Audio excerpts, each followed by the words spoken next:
Hi all, this is Ashutosh here, and I am back with another case study जहाँ पे हम Videocon industries के price action pattern को देखेंगे और ये समझेंगे कि किस तरीके से बेसिक प्राइस एनालिसिस ने एक रिटेल पार्टिसिपेंट का पैसा बचाया होता लूज होने से। इन केस स्टडी सीरीज में हम ये कवर कर रहे हैं कि किस तरीके से एक रिटेल पार्टिसिपेंट अपना कैपिटल प्रिजर्व करे मार्केट में by just being a little vigilant around the price action candlesticks और एक दो छोटे और टेक्निकल एनालिसिस के टूल्स को रेफर करके। हम इन सीरीज में ये बात बिल्कुल नहीं कर रहे हैं कि एक रिटेल पार्टिसिपेंट ने किस तरीके से पैसा बनाया होता। हम पैसे बनाने की बात नहीं कर रहे हैं। हम यहाँ पे एक रिटेल पार्टिसिपेंट को इंफॉर्मेशन डिसेमिनेट करने की कोशिश कर रहे हैं जहाँ पे वह सिर्फ कैंडल स्टिक्स या बेसिक प्राइस एक्शन को रीड करके मार्केट में ऐसे केसेस से बच सकता है जहाँ पे the price pattern is not supportive of investing और ट्रेडिंग डिसीजंस। तो ऐसी जगह जहाँ पे एक रिटेल पार्टिसिपेंट को प्राइस एक्शन और कैंडलस्टिक्स सपोर्ट नहीं कर रहे हैं वहां पे उसे पार्टिसिपेट नहीं करना है। This is what we are trying to cover in this series. Before I move forward, I would request you to please pause the video and go through the risk disclaimer.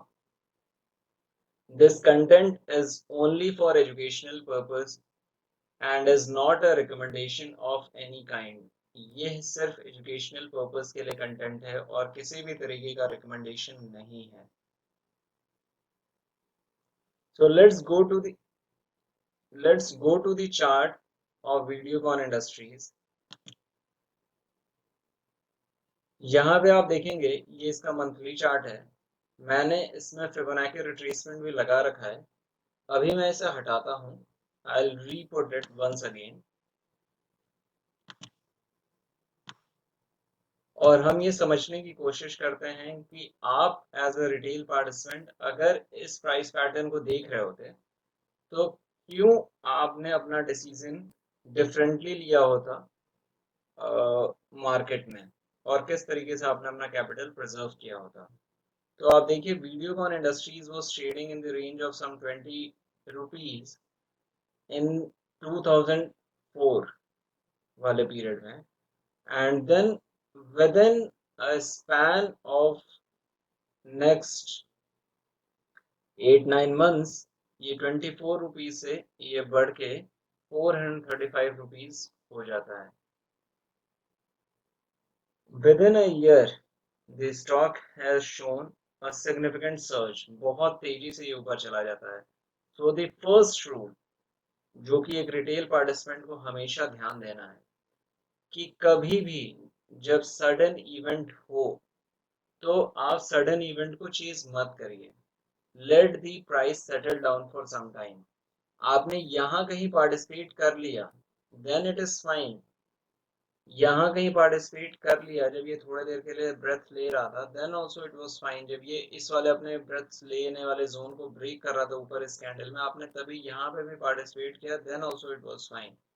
But once it reach here इस वाले zone में कभी भी इसने आपको signal दिया ही नहीं that you go long. आप देखिए इसके जितने भी विक्स हैं जो कि इस वाले लेवल को ब्रीच करने की कोशिश कर रहे हैं they are immediately coming back. Buyers जब भी इन कैंडल्स को ऊपर ले जाने ये कैंडल्स पे जब भी ऊपर जा रहे हैं ये weeks the sellers are emerging back. अब इस वाले जोन से 2005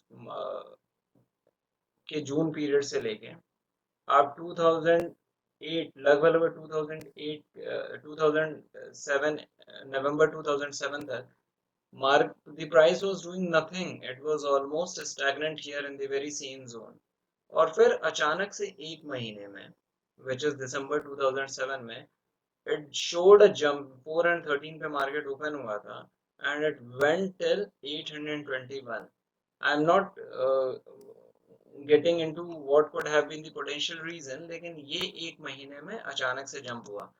अब प्राइस एक्शन एनालिसिस के हिसाब से जब ये वाला प्राइस 564 के लेवल पे ब्रेक कर रहा था ऊपर विथ सच अ स्ट्रेंथ, क्योंकि तब ये मारूबुजू का फॉर्मेशन हो रहा होगा अगर इस लेवल पे जा गया था तो अगर आपने मान लीजिए यहाँ पे भी पार्टिसिपेट किया and then your profit went till here 821, अगले महीने में क्या हो रहा है, that is very interesting. Price opened here 848 पे and immediately it came down, immediately it came down till 450।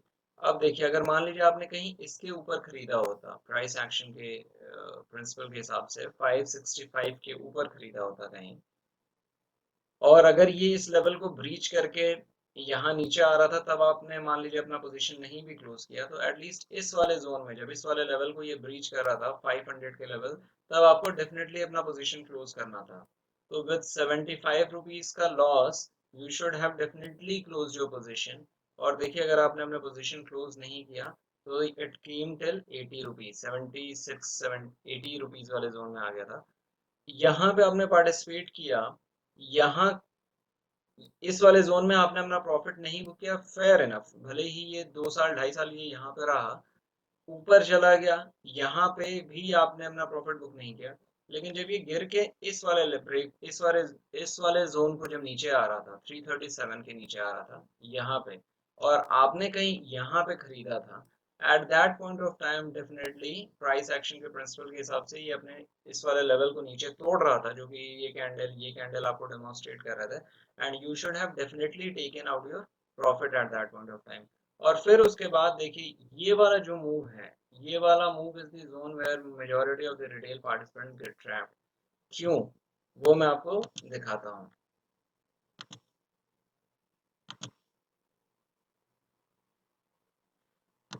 अब देखिए दीज आर द लेवल्स, जब भी कोई बॉल आपने नोटिस किया होगा, जब कोई बॉल एक ऊपर हाइट से छोड़ी जाती है, अचानक से कोई एक इवेंट होता है, तो जब उसे कहीं से जब उसे सपोर्ट मिलना शुरू होता है तो वो बाउंस करता है।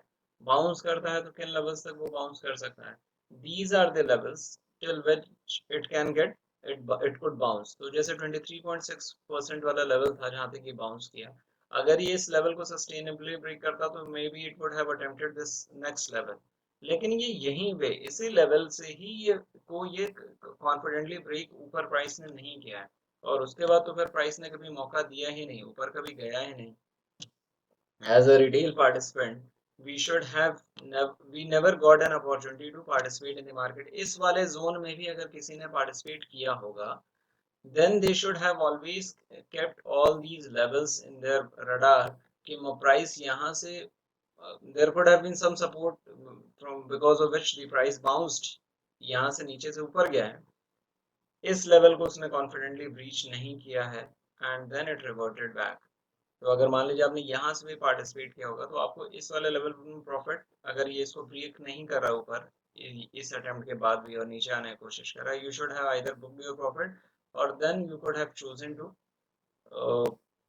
टेक अ डिफरेंट डिसीजन, क्योंकि 23.6 लेवल तक बॉल बाउंस कर रही थी।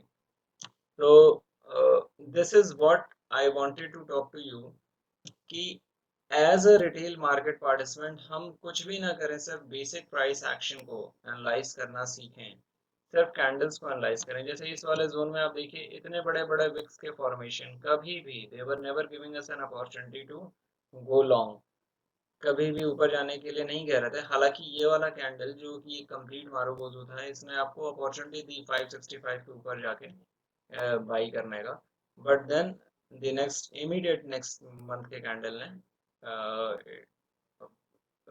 Broad the market below the same level 565 के नीचे भी ला दिया था। तो हम we as a market participant should always be cautious. एक चीज आप हमेशा ध्यान रखिए, सडन इवेंट्स जब भी होते हैं, until and unless a retail participant becomes 100% confident कि ये ऊपर ही जा रहा है because of any XYZ reason, it is always advisable कि आप उन events को चेज मत करिए, वेट करिए, क्योंकि प्राइस ऊपर जाने के बाद कंसोलिडेट करता ही करता है, और फिर कंसोलिडेशन के बाद अगर उसे ऊपर जाना हो तो वो ऊपर जाता है, या नीचे आना होता है डिस्ट्रीब्यूशन फेज के बाद तो वो नीचे आता है।